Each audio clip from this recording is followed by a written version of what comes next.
বন্ধুরা, আজ আপনাদের শোনাব বিভূতিভূষণ বন্দ্যোপাধ্যায়ের সঞ্চয়। অতুল স্ত্রীকে ডেকে বললে, সে টাকা কোথায় গেল?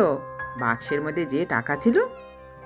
স্ত্রী দ্বিতীয় পক্ষের বউ স্বামীকে বেশ ভয় করে। সম্প্রতি টাইফয়েড থেকে উঠে অনেক কথাই মনে করে রাখতে পারে না। ভয় পেয়ে বললে, কেন, বাক্সের মধ্যে তোয়ালে বাঁধা ছিল, নেই? দেখছি না তো, তুমিও দেখো না খুঁজে। যা গিয়েছে তা আর পাওয়া যায় না, সে টাকাও পাওয়া গেল না। বাক্সের মধ্যে তো নেই, কোথাও তা নেই। বিমলা সারা দুপুর ধরে শত জায়গায় খুঁজেও তার কোনো কিনারা করতে পারলে না।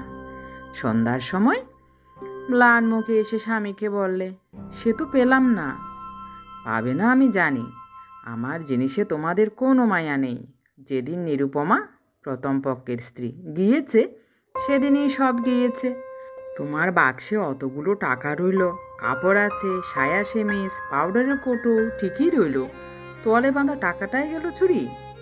সদ্য টাইফয়েড থেকে উঠেছে বিমলা, তার অধিকাংশ কথায় মনে থাকে না।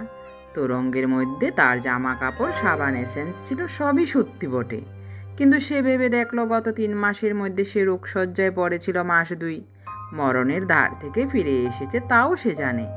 স্বামী সর্বদা শিয়রে বসে পাকার বাতাস করে, মাথায় ঘুটি ঘুটি জল ঢেলে কত রকমের সেবা শুশ্রূষা করে তাকে বাঁচিয়ে তুলেছে। এই কথা তার ভাষা ভাষা মনে আছে। অসুখ সেরে উঠে আজ দিন 20 সে বাপের বাড়ি এসেছে। সেই তোরঙ্গটাও এখানে এসেছে সঙ্গে। অসুখের আগে একদিন অতুল খাজনা আদায় করে অনেকগুলো টাকা আনে। বিমলা বায়না ধরলে, ওগো, কিছু টাকা আমায় দাও, দিতেই হবে, ছাড়বো না কিছুতেই। অতুল দ্বিতীয় পক্ষে স্ত্রীর অন্যায় আবদারে একটু বিরক্ত না হয়ে পারলে না। সংসার খরচের টাকা জমাবার মতো বেশি টাকা যদি থাকতো তবে সে কথা স্বতন্ত্র। তা যখন নেই তত বড় মেয়ের বোঝা উচিত। কিন্তু স্ত্রী বায়না ধরলে ছেলে মানুষের মতো, এই টাকাগুলো আমি আমার বাক্সে তুলে রাখবো, দাও আমাকে ওগো। অতুল 5টি টাকা অন্য খরচের জন্য রেখে বাকি টাকা স্ত্রীর হাতে তুলে দিল। অতুলেরই একটা হাত ময়লা রুমালে বিমলা টাকাগুলো বেঁধে তাকে ছোলার কলসির মধ্যে রেখে দিল। রাত্রে অতুল বললে, টাকা কোথায় রেখেছ? থাকে ছোলার কলসির মধ্যে। থাক, ভালো জায়গা, কেউ টের পাবে না। এর কিছুদিন পরে বিমলা পড়ল শক্ত টাইফয়েডে। 2 দিন 5 দিন করে যখন 18 দিন কেটে গেল, তখন ভারীর জি একদিন বিমলার ভাগ্নিকে বললে, দিদিমণি, ছোলাগুলো রোদ্দুরে দেব, বর্ষাকাল নষ্ট হয়ে যাবে একেবারে। বিমলার এই ভাগ্নি তার মামার সংসারেই থাকতো, অবিবাহিত, 13-14 বছর বয়স। সে ছেলে মানুষ, কিছুই জানে না টাকার খবর। তার সম্মতি পেয়ে ঝি ছোলার কলসি তাক থেকে পেরে ছোলা ঢালতে গিয়ে রুমালে বাঁধা কি একটা দেখতে পেল। প্রথমে সে বুঝতে পারেনি জিনিসটা কি। হাতে নিয়ে নাড়াচাড়া করে যখন বুঝলে এতে পয়সা করে বাঁধা, ততক্ষণ বিমলার ভাগ্নি জয়ন্তী সেখানে চুলের দড়ি রোদে দিতে এসে দাঁড়িয়েছে। জয়ন্তী বললে, কি গো ওটা? তা কি জানি দিদিমণি, এই তো বেরোলো এর ভেতর থেকে, কি জানি। দেখি দেখি দাও তো। বাড়িতে কেউ নেই, মামা কোথায় বেরিয়েছে। সে শয্যাগত মামির কাছে রুমালে বাঁধা টাকা এনে বললে, মামিমা, এই টাকা তুমি রেখেছিলে ছোলার কলসিতে?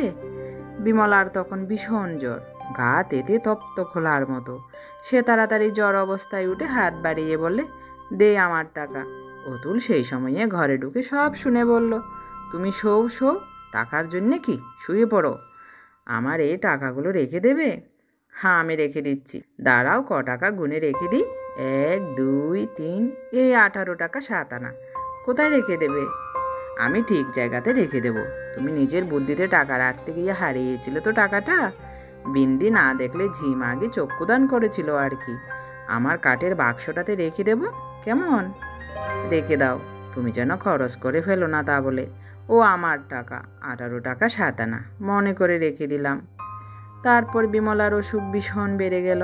অতুলের বাড়াগাঁয়ের ছোট্ট সংসার, মেঠে ঘর, ঘরের ছালা। সংসারে আছে মাত্র ভাগ্নি আর স্ত্রী, আর দ্বিতীয় পুরুষ মানুষ নেই। সে পড়ে গেল মহা মুশকিলে। রোজ মহকুমা থেকে ঘোড়ার গাড়ি ভাড়া করে ডাক্তার আনতে হয়। খরচ যা পড়ে তাতে সামান্য খাজনাপত্রের আয়ে কোনো মতেই কুলোয় না। কদিনেই বেশ কিছু ঋণগ্রস্ত হতে হলো। বিমলার জ্ঞান চৈতন্য নেই। যখন একটু জ্ঞান হয় তখন কেবল বলে, জল খাবো, আমায় জল দাও, এক ঘটি জল দাও। তারপরেই আর জ্ঞান থাকে না। ডাক্তার বললে, চেষ্টার তো ত্রুটি করছি না অতুলবাবু, তবে এই সোমবারটা না কাটলে কিছু বলতে পারবো না। ও বাঁচবে তো ডাক্তারবাবু? কি করে বলি বলুন, সবই ভগবানের হাত। কাল একটা ইঞ্জেকশন দেবো ভাবছি। ইঞ্জেকশনের কথা শুনে বিমলা ভয় পেয়ে গেল। ইঞ্জেকশন করলে নাকি ভারী লাগে, গা ফুঁড়ে ওষুধ দেওয়া, সে নাকি বড় খারাপ কথা। অতুল নানা রকমে তাকে বুঝিয়ে রাজি করালে। রাত্রে আবার বিমলা বললে, হাগা কাল সকালে আমাকে নাকি ইঞ্জেকশন দেবে। কেন, তখন তো তুমি রাজি হলে। একটা কথা বলবো, আমায় আর ওসব কষ্ট দিও না। কেন, কি হলো আবার? আমি এবার বাঁচবো না।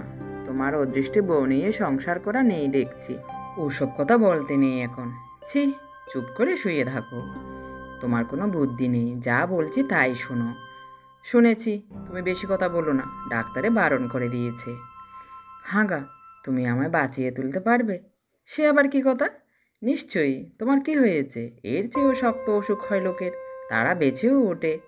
বলে অতুল কে কোন দুঃসহ ব্যাধি থেকে মুক্তি পেয়েছে তারই তালিকা কতক স্মৃতি থেকে কতক কল্পনার উপর নির্ভর করে আবৃত্তি করতে লাগলো স্ত্রীর শিয়রে বসে।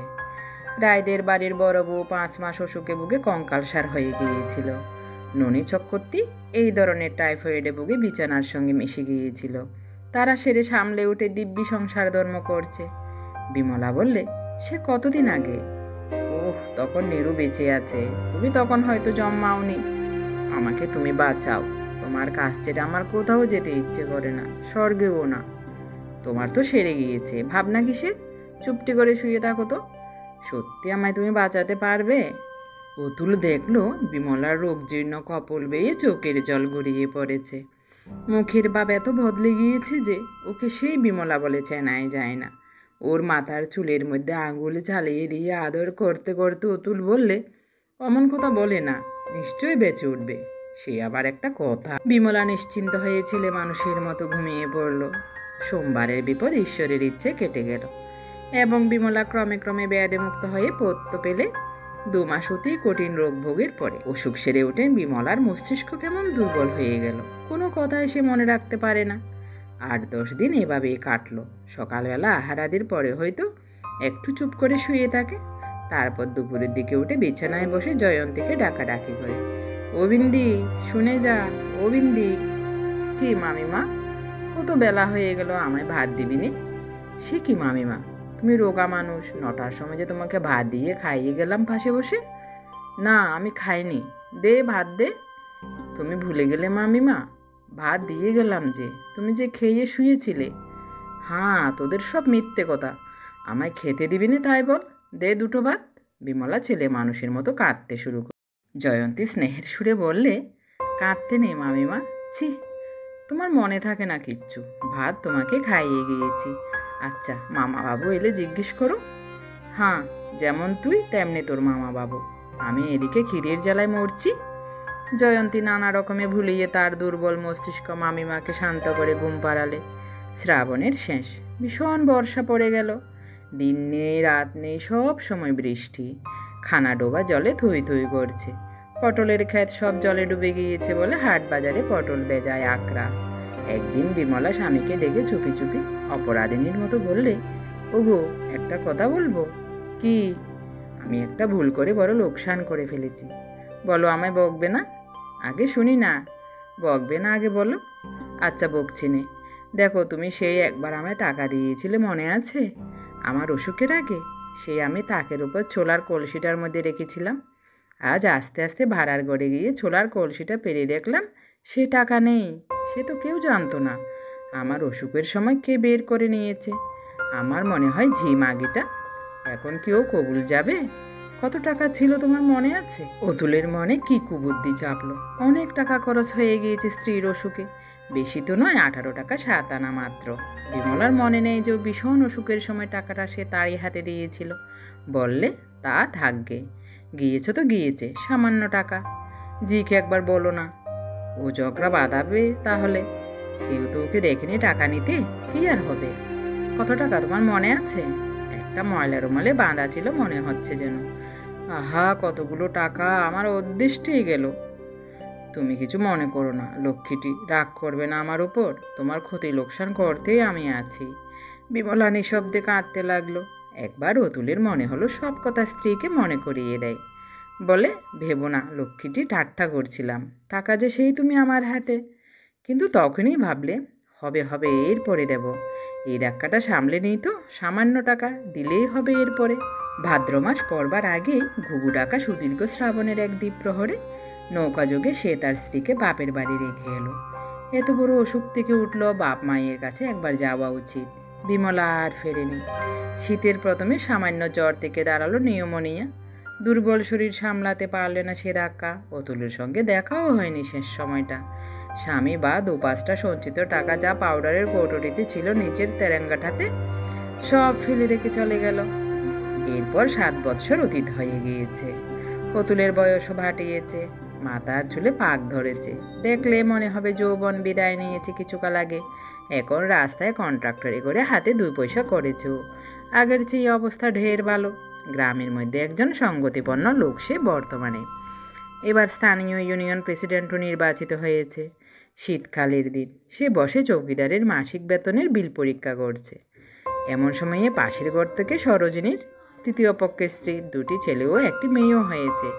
উত্তেজিত কণ্ঠস্বর শোনা গেল, শোনো শোনো, শিগগিরই দিকে এসো তো, দেখো দেখো।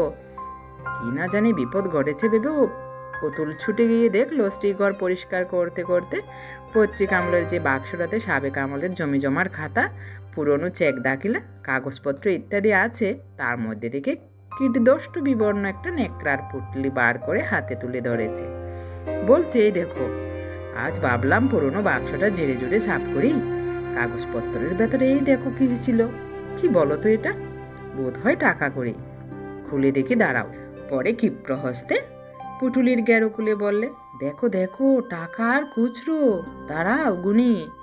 আনন্দপূর্ণ উত্তেজিত কণ্ঠে সে গুনতে লাগলো, 1 2 3 4 5। ওহ, দেখি। গোনা শেষ করে খুশির দৃষ্টিতে স্বামীর দিকে চেয়ে বললে, এ কিন্তু আমি দেব না, কর্তাদের আমলের রাখা নিশ্চয়ই।